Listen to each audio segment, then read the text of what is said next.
Hello, I'm Robert Emmett Hernan. I'm head of BlueStack Productions, Inc., the publisher of Irish Environment, an online resource for environmental matters on the island of Ireland. We're here today for another our series of conversations on environmental matters, and I'm here in Dublin with Paddy Woodworth. Paddy, you're very welcome. Thank you. Paddy was a staff journalist for the Irish Times from 1988 to 2002 and remains as a freelance writer on a variety of issues. He specialized in work at the Times on arts. That's right. And the forum desk, correct? Yeah, which again, there were two kind of very different worlds. I moved from being arts editor to being an editor on the forum desk. And you're still moving, as we'll find out soon. Yes, indeed. Paddy published a very important book in what year? Dirty War, Clean Hands. I published that in Ireland in 2002, I think. 2002, and that was about the ETA in Spain. Yes, it was essentially a book about terrorism and about the state's response to terrorism. What happens when a democracy begins to use terrorist methods against terrorists? Okay. So I think it had kind of a wider resonance than just Spain as well. Yes, it did. What was happening in that period. And your recent book is called The Basque Country, which is a tour book or travel book? Well, yeah, it's a kind of anecdotal book about the Basque Country. That's right. And you have a book coming out next year at University of Chicago Press called Restoring the Future. That's right. And that's really about ecological restoration projects around the world. That's right. Now, how did you move from your work in journalism to ecological restorations in the last couple of years? Well, really, oddly enough, on the back of my book about state terrorism, because that book, to my great surprise, got good reviews and was welcomed in academic circles, which was kind of new to me, and resulted in an invitation to go on a fellowship at the University of Iowa. Good writing school. Where they have, of course, the famous creative writing program. Yes. We were in a parallel program called the International Writers Program, and the director of that program, an American poet called Christopher Merrill, was very interested in environmental matters, and he organized a weekend for us with the American novelist and natural historian Peter Matheson, and the theme of the weekend was about prairie restoration, and I had never heard the word restoration used linked to ecology. I thought of restoration as something you do to a house, or possibly something you do to a Renaissance painting. It kind of almost jarred with me. We were taken out to these rather weedy fields in the fall. You can imagine a prairie actually isn't a very pretty place necessarily in the fall. And we saw people burning them, which is, of course, quite counterintuitive. You appear to be destroying something in order to save it. But, of course, that was kind of, I suppose, my first lesson in basic ecology, that fire is a natural force that many ecosystems are actually dependent on. And that we sometimes have to reintroduce fire in order to kickstart a healthier ecosystem. But it was really the idea that we were restoring something in nature that appealed to me. I suddenly realized I was looking for a new subject for a book, and I desperately wanted to get away from writing about terrorism and people killing each other. Natural history had seemed to me an appealing field to write in, and maybe a way of staving off old age, to write about something completely new.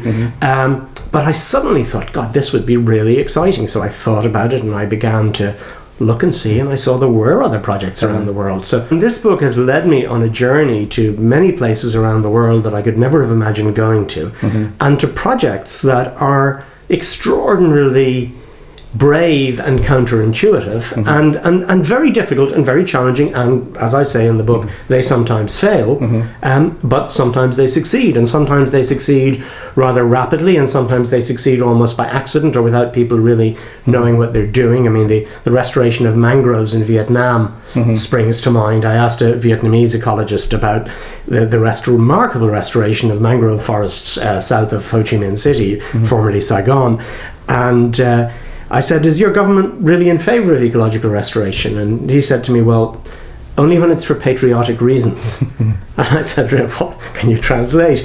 And he said yes. He said these forests were destroyed by napalm and Agent Orange during what they call, with respect, the American War. And he said, so it was important for our government to restore them. Right. And he said they in ecological terms, they didn't have a clue what they were doing. Looking at it today, you would do it in a very different way. You would plant a far wider range of species, but basically they replanted one I think 15 mangrove species that would be key to that ecosystem. But happily, what they found was, this is one of the happy stories in a sense, is that despite Agent Orange, the seed bank was still full of the other species. And once you got the system coming back, one plant kind of leading the way, you got a spontaneous restoration, and they now have great benefits from these mangrove swamps, which form a kind of a seed bed, if you like, in another sense for their fishing industries. They also provide surge protection from tsunamis up the Mekong. These weren't things they were thinking about at all. So that's a bit unusual, I suppose. And what I found fascinating about it was this idea that we could have a good relationship with nature, that relationship with nature often involved not leaving things alone, not building a fence around it. It did involve management, and often management along the lines of traditional agriculture and extensive agriculture rather than intensive agriculture. So it gave us a way of engaging with nature, feeling part of nature, in a sense that we have perhaps lost in the 20th and 21st century. Now, one of the things that you're writing about recently, very recently, which is an issue which has been talked about but seems to be getting some traction now, is the whole complicated relationship between economics and environment. I mean, 30, 20 years ago, we didn't talk about economics when we talked about environmental protection. Now it dominates the conversation like energy does. So, and you recently did an article on natural resources evaluation and accounting. How did that grow out of the restoration work that you Well, in fact, it grew very quickly because I went to a conference of the first truly international conference organized by the Society for Ecological Restoration, an American-based organization that has been growing internationally, and I just happened to hit, as I began my research, their first conference outside the United States, which happened to take place very near the Basque Country in Spain, in Zaragoza. And while I was there, I encountered an ecologist called James Aronson, and we talked a little, and I talked particularly about the failures I saw of SER and similar organizations to communicate with a broader public. And James was interested in this, and I published an article about the conference and sent it to James.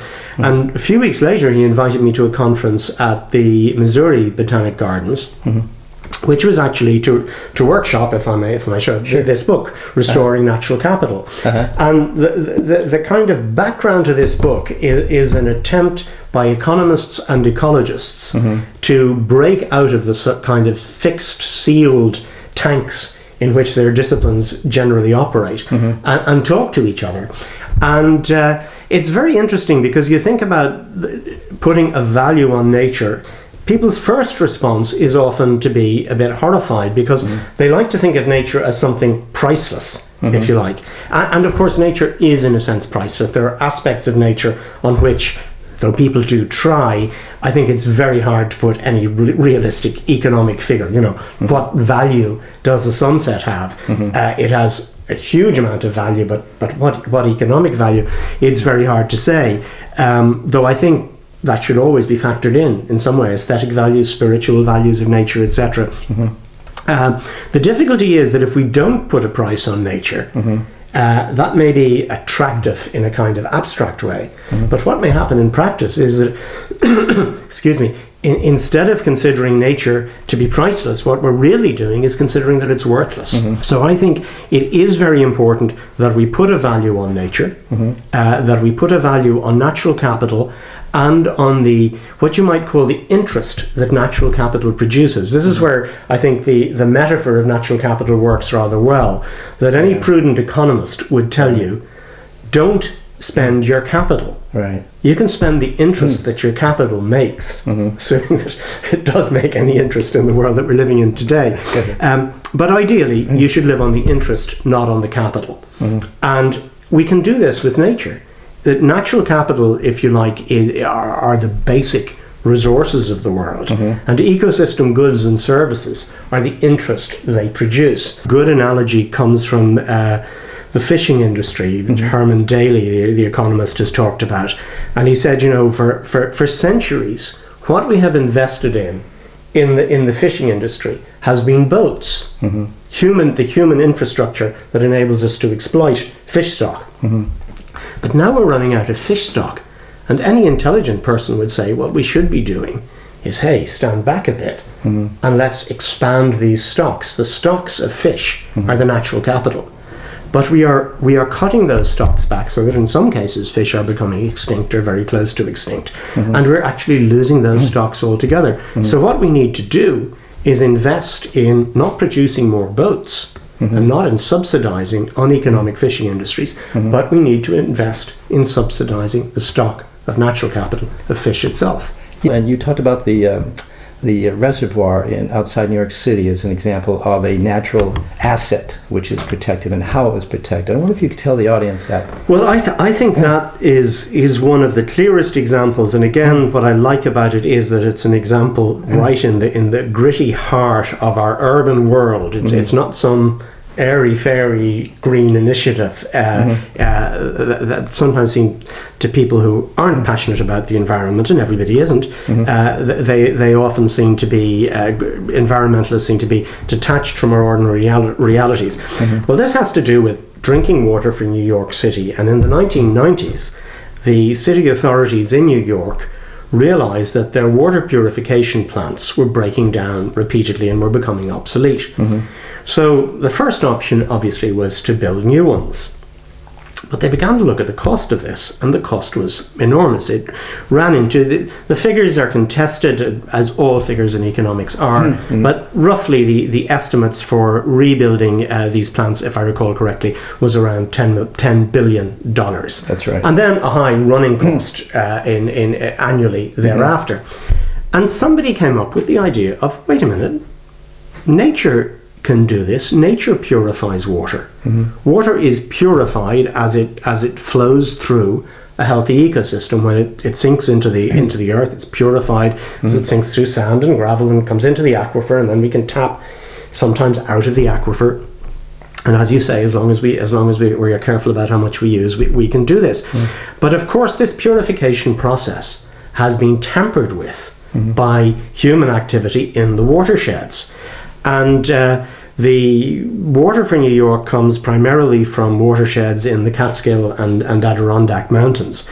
And so somebody said, well, what if we restored these watersheds? And what did that mean? Well, it meant essentially subsidizing farmers and landowners, and often recreational landowners, because there's a lot of holiday areas in those mountains, to for example, plant trees along their riverbanks so that they would stabilize the riverbank, less sediment would be washed into the water, it would be easier to purify it, etc., etc. And a whole series of agricultural practices needed to be modified in order to do this. And the cost, of course, this doesn't come cheap. It was still several billions, and again, economists will debate it. But there is general agreement that there was a gain to New York City in terms of capital of 1 or 2 billion between the costs of the two projects. And then there was the ongoing gain of the fact that the annual maintenance of these restored systems were far lower than maintaining huge and expensive water purification plants. And the scheme has been very, very successful. And then it brings other added, less tangible benefits, which some economists, as I say, do try to quantify. But that you have now healthier watersheds in many ways, which are pleasanter to hike in, pleasanter to holiday in, more beneficial to the human spirit, to literally the recreation of the human spirit at leisure, and are providing other environmental benefits as well to biodiversity, etc.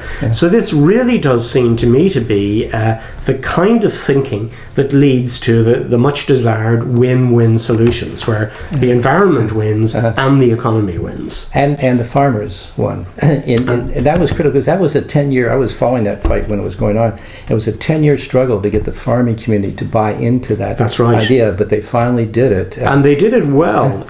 City authorities won that argument through showing the benefits to the farmers. I think you cannot do any of these things, I believe, if you're a Democrat. You cannot do any of these things unless you can engage and convince by rational argument local people that what you are doing is in their interests. Yeah, you're absolutely right with the New York example. And also I wondered, there's another example we talked earlier about in the World Bank gave of mangoes in Thailand, where as mango lands they were worth $950 per hectare. two and a half acres. And they converted to shrimp farming is worth $10,000 per hectare.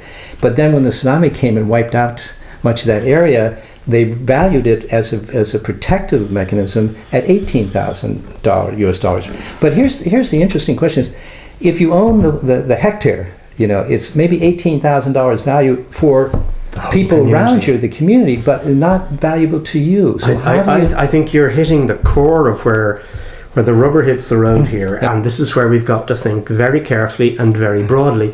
You have got to reflect that rise in value, the value, for example, of a wetland. Similarly, I mean, the mangroves maybe for many people might seem a little bit abstract, and tsunamis for people, certainly people living in Ireland, but we do know in Ireland that wetlands have a rather similar benefit. They're like sponges which absorb floodwater. And so sometimes if you convert too many wetlands into golf courses or into housing estates and you build them right in the middle of the floodplain, obviously you're in trouble. But exactly how do you compensate people? If somebody comes to a farmer and says, converting this wetland for a golf course is going to earn you an awful lot of money, well, I think then we as taxpayers have got to be prepared to compensate that farmer to some degree to pay for ecosystem goods and services. And this is not as outlandish as it sounds. Countries like Costa Rica are now doing this quite widely. Costa Rica very early on recognized that its extraordinary biodiversity was of huge attraction to tourists, but it was being destroyed by classic slash and burn agriculture, etc., etc. And they said, well, if we're going to ask farmers to maintain rainforest rather than clear it, we've got to pay them for doing so. So you begin to pay farmers, and we've seen some of this in, I think it's terribly sad that it's gone, in the REPS scheme in the European Union, where we were actually paying farmers. Now, it has been replaced, but the schemes that have replaced it don't seem to me to be as satisfactory.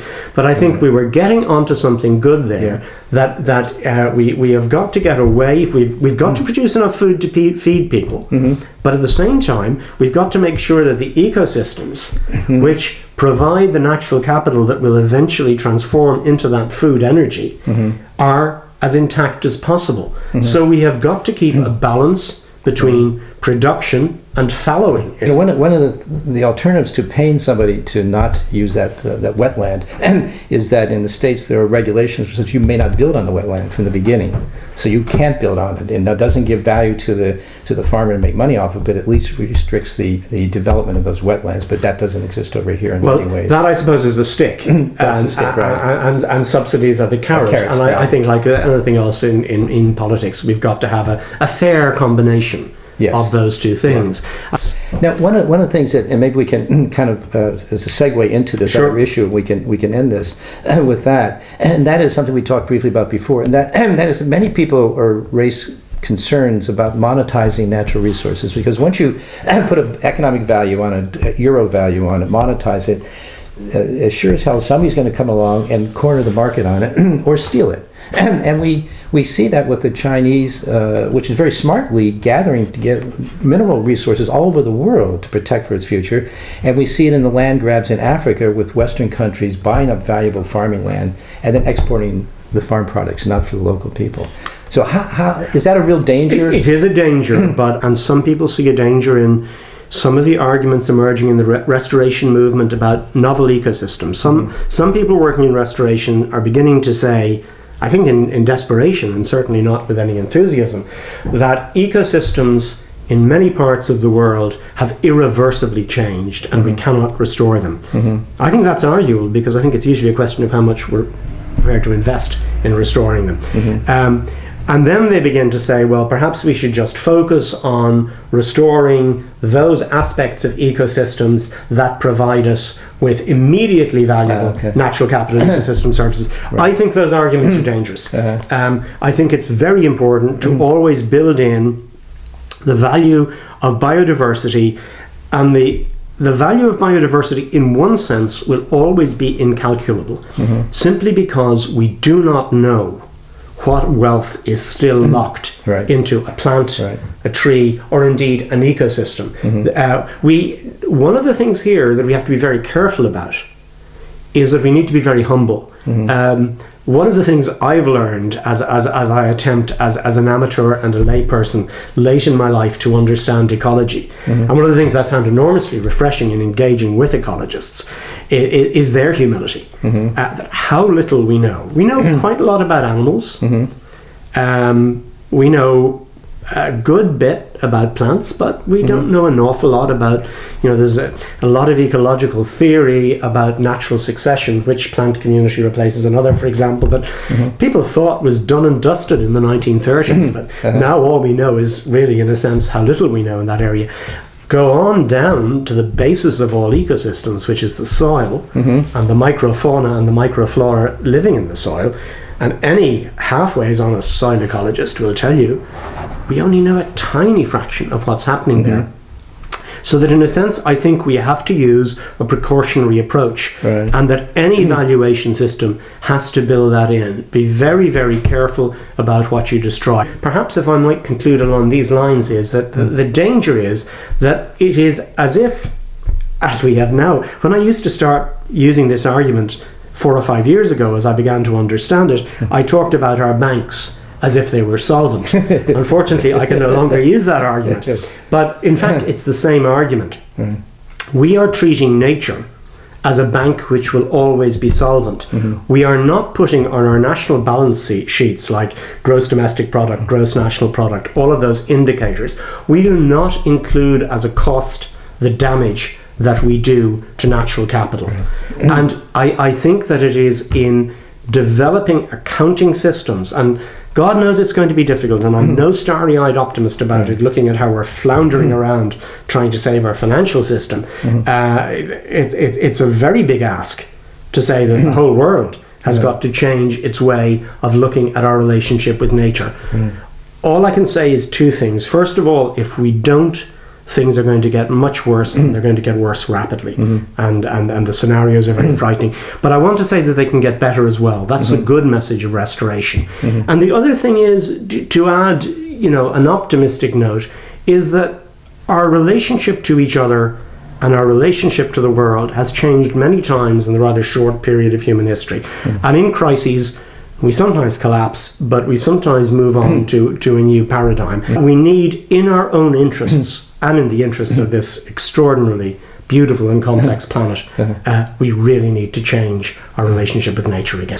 Thanks, Paddy. Good to talk to you. Thank you.